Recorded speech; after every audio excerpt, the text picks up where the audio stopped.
नमस्कार, मैं हूं देव और आप देख रहे हैं कृषि फार्मर यूट्यूब चैनल। आज हम इस वीडियो के माध्यम से जानेंगे कि लंपी स्किन डिसीज़ क्या है, ये किन पशुओं को प्रभावित करती है, किस कारण से होती है और इसके लक्षण क्या क्या हैं, इसके इतिहास के बारे में और लंपी स्किन डिसीज़ के उपचार के बारे में और लंपी स्किन डिसीज़ से जुड़ी बहुत सारी बातें जो आपको जाननी चाहिए। तो वीडियो से अंत तक बने रहिए। देश के कई राज्यों में पशुपालन से जुड़ी एक बड़ी गंभीर बीमारी पशुओं में देखने को मिल रही है। यह बीमारी लंपी स्किन डिसीज़ के नाम से जानी जा रही है। इस नई बीमारी ने पशुपालकों को काफ़ी परेशान किया हुआ है। ये लंपी स्किन रोग एक वायरल संक्रमण है जो काफ़ी तेज़ी से बढ़ता ही जा रहा है, जिस वजह से राजस्थान, गुजरात और अन्य राज्यों के अनेक पशुओं की मौत हो चुकी है। इन मरने वाले पशुओं में सबसे अधिक गाय शामिल है, यानी गोवंशी पशुओं में लंपी स्किन डिसीज़ तेज़ी से फैल रही है। ये एक संक्रामक रोग है जो वायरल के रूप में तेजी से फैलकर कमजोर इम्यूनिटी वाले पशुओं को अधिक प्रभावित कर रहा है। लंपी स्किन डिसीज आज देश के 10 से अधिक राज्यों व केंद्र शासित प्रदेशों तक पहुंच गई है। कई राज्यों में पशुओं की मौत भी हो गई है। अभी तक इस रोग का कोई ठोस इलाज नहीं मिल पाया है, जिस वजह से सिर्फ वैक्सीन का इस्तेमाल कर इस रोग को नियंत्रित किया जा रहा है। पशु चिकित्सक विशेषज्ञों का कहना है कि आयुर्वेदिक उपायों के जरिए भी लंपी रोग से ग्रसित भैंसों और गायों को ठीक किया जा सकता है। इस बीमारी को लेकर लोगों के मन में कई तरह के सवाल हैं। आज हम आपको ऐसे ही कुछ सवालों के जवाब देने की कोशिश कर रहे हैं। आइए सबसे पहले जानते हैं लंपी स्किन डिसीज़ क्या है, ये किन पशुओं को प्रभावित करती है और इसके लक्षण क्या क्या हैं। लंपी स्किन डिसीज़ एक वायरल बीमारी होती है जो मुख्यतः गोवंशीय मतलब गाय भैंसों में होती है। लंपी स्किन डिसीज़ में शरीर में गांठें बनने लगती है, खासकर सिर, गर्दन और जननांगों के आसपास के हिस्सों में। धीरे धीरे ये गांठें बड़ी होने लगती है और घाव बन जाता है। लंपी स्किन डिसीज़ यानी LSD वायरस मच्छरों और मक्खियों जैसे खून चूसने वाले कीड़ों से आसानी से फैलता है। साथ ही ये दूषित पानी, लार और चारे के माध्यम से भी फैलता है। लंपी स्किन डिसीज़ मवेशियों में होने वाला एक वायरल संक्रमण रोग है जो पॉक्सविरिडी परिवार के एक वायरस के कारण होता है, जिसे नीथलिंग वायरस भी कहा जाता है। इस रोग में त्वचा और श्लेष्मा झिल्ली पर गांठें या नोड्यूल्स बनने लगते हैं। ये गठाने प्रारंभिक में 2 से 5 सेंटीमीटर से लेकर तीव्रता की स्थिति में 1 से 2 इंच तक बड़ी हो सकती हैं। संक्रमित पशु अपने अंगों में सूजन और लंगड़ापन प्रदर्शित करते हैं। इसके अतिरिक्त रोग में दुर्बलता, कम दूध उत्पादन, खराब विकास, बांझपन और गर्भपात और एक्सट्रीमली कंडीशन में पशु की मृत्यु तक हो जाती है। वायरल संक्रमण में बुखार की शुरुआत लगभग 1 सप्ताह बाद होती है। यह प्रारंभिक बुखार 41 डिग्री सेंटीग्रेड यानी 106 डिग्री फ़ारेनहाइट से अधिक हो सकता है। इस 1 सप्ताह की अवधि में नोड्स धीरे धीरे बड़े होने लगते हैं और 7 से 19 दिन की अवस्था में नोड्स पूरी तरह से बड़े हो जाते हैं और नोड्स का इलाज ना होने पर इनमें घाव बन जाता है और धीरे धीरे ये पूरे शरीर पर फैल जाते हैं और अंततः पशु की मौत हो जाती है। आइए अब जानते हैं लंपी स्किन डिसीज़ के इतिहास के बारे में।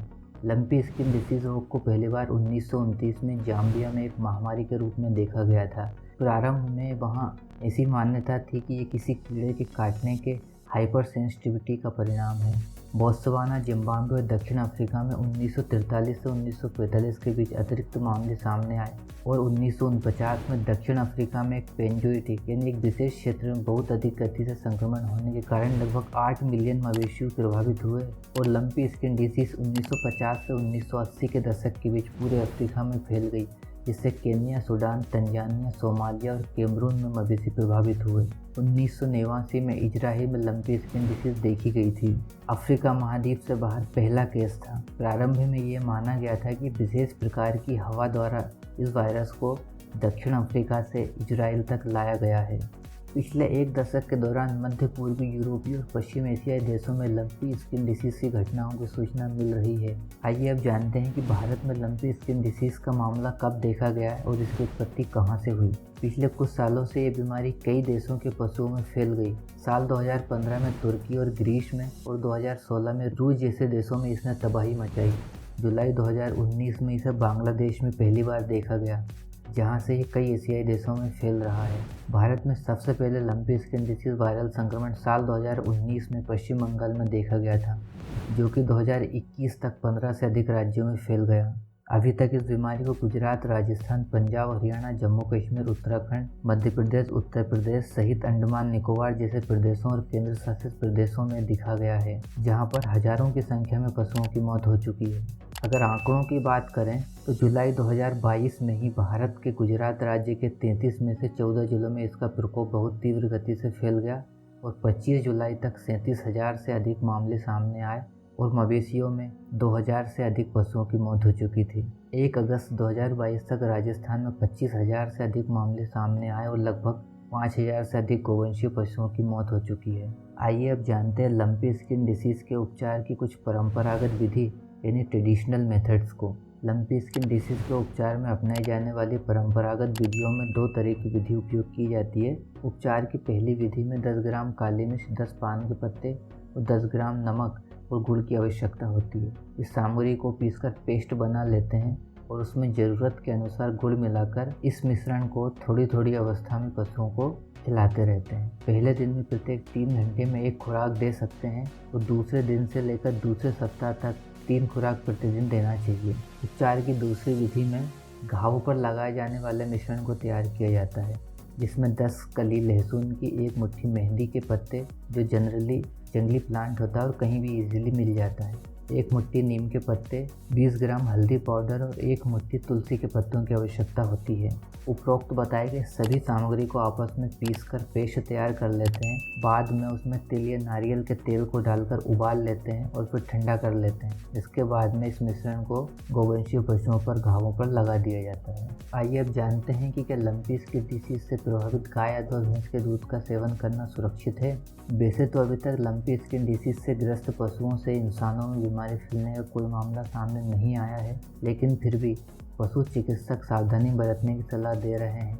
विशेषज्ञों का कहना है कि दूध खरीदकर कम से कम 100 डिग्री सेंटीग्रेड तक गर्म करना चाहिए या उसे धीमी आंच पर कम से कम 15 मिनट तक उबलना चाहिए, जिससे दूध में मौजूद घातक बैक्टीरिया और वायरस को खत्म किया जा सकता है। आइए अब जानते हैं लंपी स्किन डिसीज के संक्रमण को कैसे रोकें। अगर एक पशु में संक्रमण हुआ है तो दूसरे पशु भी इससे संक्रमित हो सकते हैं। यह बीमारी मक्खी मच्छर चारा के जरिए और लार के माध्यम से फैलती है, क्योंकि पशु भी एक राज्य से दूसरे राज्य तक आते जाते रहते हैं। रोगी पशुओं को स्वस्थ पशुओं से अलग रखना चाहिए। अगर पशुशाला में या नज़दीक में किसी पशु को संक्रमण की जानकारी मिलती है तो स्वस्थ पशु को हमेशा उसे अलग कर देना चाहिए और नज़दीकी पशु चिकित्सक को इसकी सूचना जरूर देनी चाहिए। आइए अब जानते हैं कि क्या लंपी स्किन डिसीज से इंसानों को कोई खतरा है। वैसे तो अभी तक लंपी स्किन डिसीज से ग्रसित पशुओं से इंसानों में बीमारी फैलने का कोई भी मामला सामने नहीं आया है। हर पशुपालक को जो भी लंपी स्किन डिसीज से प्रभावित पशु के संपर्क में आता है उसे विशेष सावधानी बरतने की सलाह दी जा रही है। आइए अब जानते हैं लंपी स्किन डिसीज में दिए जाने वाले टीके के बारे में। ICAR national research centre of equine Hisar Haryana एवं ICAR भारतीय पशु चिकित्सा अनुसंधान संस्थान इज्जतनगर उत्तर प्रदेश के सहयोग से एक वैक्सीन लंपी प्रोक्वाइन विकसित किया है, जिसके माध्यम से लंपी स्किन डिसीज से पशुओं को बचाया जा रहा है। आइए अंत में जानते हैं, यदि लंपी स्किन डिसीज से किसी पशु की मौत हो जाती है तो उस पशु के शव का निपटान कैसे करें। अगर लंपी स्किन डिसीज से संक्रमित पशु की मौत हो जाती है तो उसकी बॉडी को सही तरीके से डिस्पोज करना चाहिए ताकि ये बीमारी और ज़्यादा ना फैले। इसलिए पशु की मौत के बाद उसे ज़मीन में दफना देना चाहिए। यदि कोई पशु लंबे समय तक त्वचा रोग से ग्रसित था और बाद में उसकी मृत्यु हो गई है तो उसे दूर ले जाकर गड्ढे में दबा देना चाहिए। उम्मीद है दोस्तों आपको हमारा वीडियो पसंद आया होगा। अगर वीडियो इन्फॉर्मेटिव लगा हो तो शेयर करिए और चैनल को सब्सक्राइब भी कर लीजिए और नोटिफिकेशन बेल को भी ऑन कर लीजिए, जिससे कोई भी वीडियो आपकी मिस ना हो। वीडियो से अंत तक जुड़े रहने के लिए धन्यवाद। चलिए मिलते हैं ऐसे ही किसी इन्फॉर्मेटिव वीडियो में, तब तक के लिए नमस्कार।